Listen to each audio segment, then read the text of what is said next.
The Alpha King rejected the weak Omega at sunrise. That night, her hidden power saved his pack.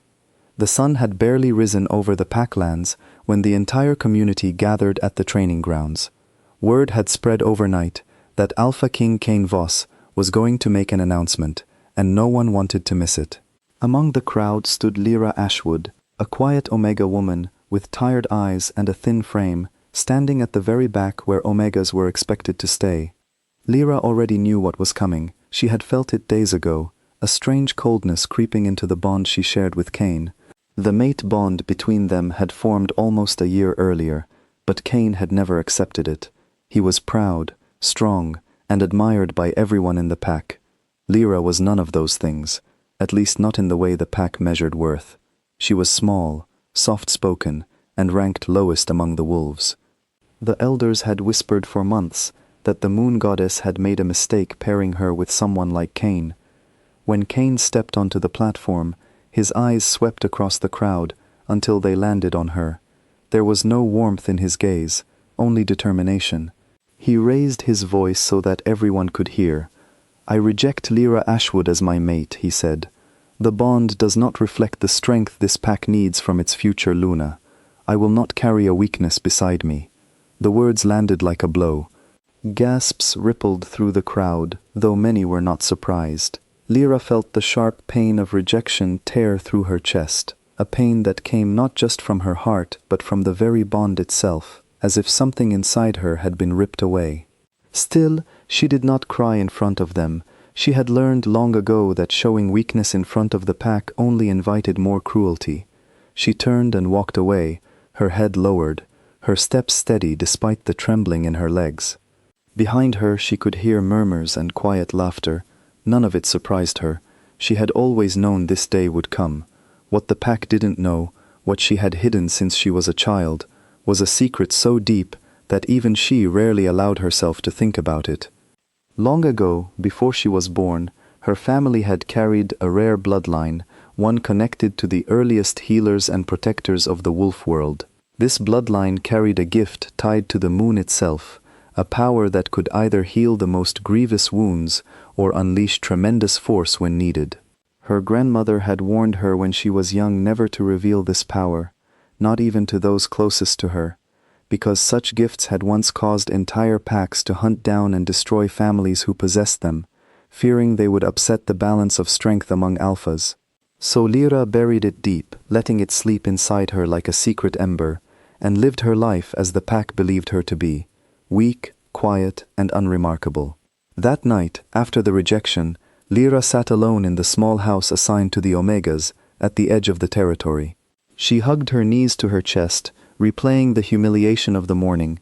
Even though she had expected it, the pain still felt fresh, raw, and heavy. She wondered, not for the first time, why the moon goddess had bound her to someone who could so easily throw her away. As she sat there, the air outside grew unusually still. She noticed it first as a prickling sensation on her skin, a warning that something was wrong. Growing up on the edges of danger had taught her to trust these instincts. She rose quietly and looked out the window. The forest beyond the pack's border was too quiet. No night birds sang. No small animals rustled through the leaves. It was the kind of silence that came before disaster. Moments later, the silence shattered. Alarms rang out across the pack grounds, and screams could be heard from the western side of the territory. Lyra ran outside just in time to see the horizon lit with flashes of movement, wolves clashing under the moonlight. The Draven Coalition, a rival pack that had long resented Kane's territory, had launched a surprise attack under the cover of night. Kane's warriors moved quickly, meeting the invaders with fierce determination, but something was wrong. The pack's defense seemed slower, weaker than it should have been. Lyra realized why, almost immediately. Rejecting a mate bond drained an alpha's strength for a short but dangerous period afterward, a fact known only to a few. The invaders had timed their attack perfectly, striking at the exact moment when Kane was at his most vulnerable. Fear gripped Lyra's heart, not for herself, but for the innocent pack members who had nothing to do with Kane's decision.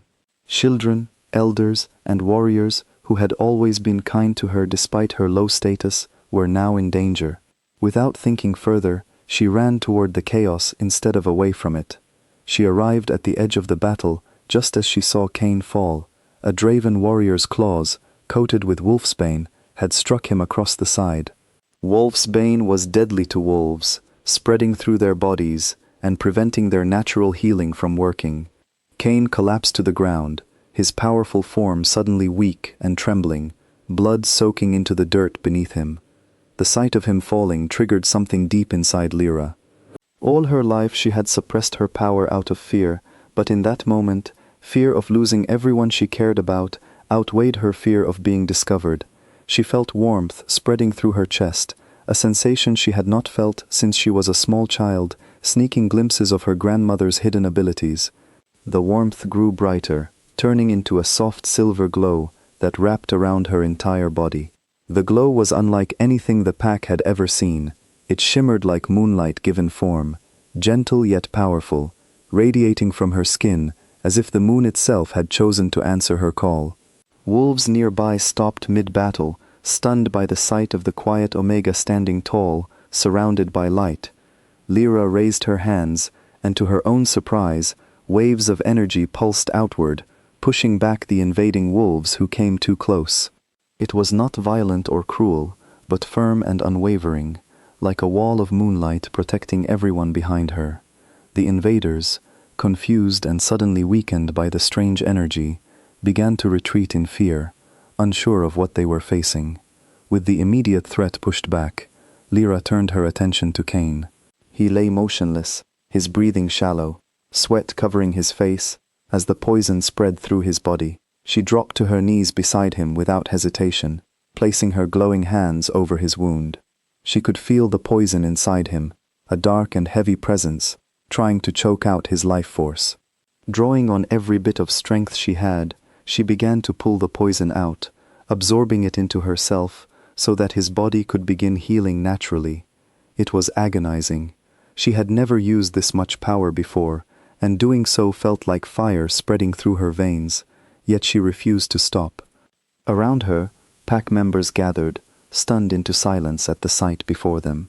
Warriors who had rejected her sat by her, wounded, watching with wide eyes. Elders who had mocked her weakness now stood frozen in disbelief. No one dared to interrupt. Slowly, the darkness inside Cain began to fade. His breathing steadied. Color returned to his face. Lyra, however, grew paler with each passing second, her body trembling from the strain of drawing so much poison into herself. Just as Cain's eyes fluttered open, Lyra's strength finally gave out, and she collapsed beside him, unconscious. Cain woke to find himself lying on the cold ground, the pain that had gripped him now replaced with a strange lightness. He turned his head and saw Lyra beside him, pale and still, her chest rising and falling weakly. Around them, the battlefield was quiet, the invaders gone, and his pack alive. He struggled to sit up, memories flooding back, the attack, the poison, the searing pain, and then a warmth spreading through him, pulling the darkness away. He looked around at his warriors, all of whom were staring at Lyra with expressions of awe and confusion. "What happened?" Cain asked, his voice hoarse. One of his senior warriors, an older wolf named Garrick who had fought beside Cain for years, stepped forward. "She saved us, Alpha. All of us. She stood between us and the Draven wolves, and then she healed you. We've never seen anything like it." Cain's gaze fell back to Lyra's unconscious form. Guilt twisted painfully in his chest. He remembered the words he had spoken that morning, the humiliation he had caused her in front of the entire pack, all because he believed her to be weak and unworthy. Yet here she was, having risked her life, her very existence, to save a pack that had shown her nothing but disdain, including the very man who had rejected her hours earlier. He gently lifted her into his arms, feeling how light and fragile she seemed, despite the immense power she had just displayed. Her skin was cool, her breathing faint but steady. He carried her back to the healer's den himself, refusing to let anyone else take her, ignoring the surprised looks from his pack members along the way. The pack healer, an elderly woman named Marin, examined Lyra carefully. She used a great deal of strength, Marin said. More than her body was ready to give. She needs rest, but she will recover. Cain stayed by her side through the night. Unable to leave despite the exhaustion pulling at his own body, he watched her sleep, thinking about everything he thought he knew about strength and weakness. He had always believed that strength meant physical power, the ability to fight and dominate. He realized now how wrong he had been. True strength was something Lyra had shown all along, quietly, patiently, waiting for the moment it was truly needed. By morning, word had spread throughout the pack about what happened. Wolves who had once looked down on Lyra now spoke her name with respect and gratitude. Parents whispered to their children about the Omega who had saved them all.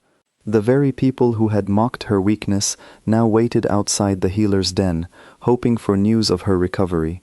When Lyra finally woke, she found Cain sitting beside her, his expression a mixture of exhaustion, guilt, and something she had never seen from him before, something like humility.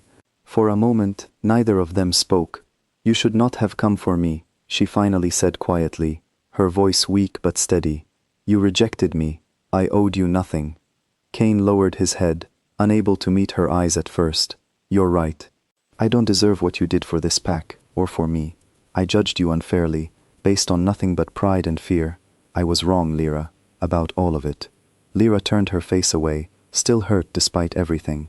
"Words don't undo what you did in front of everyone." "I know," Cain said softly. "I can't undo the pain I caused you, but I intend to spend as long as it takes proving that I see you now. Truly see you, for who you are and what you're capable of. Not because of what you did last night, but because I should have looked closer from the beginning." Lyra said nothing, her heart still guarded, still healing from wounds far deeper than the physical exhaustion in her body. Yet for the first time in a long while, she allowed herself a small flicker of hope, not because Cain deserved forgiveness yet, but because she finally understood her own worth, regardless of what anyone else believed.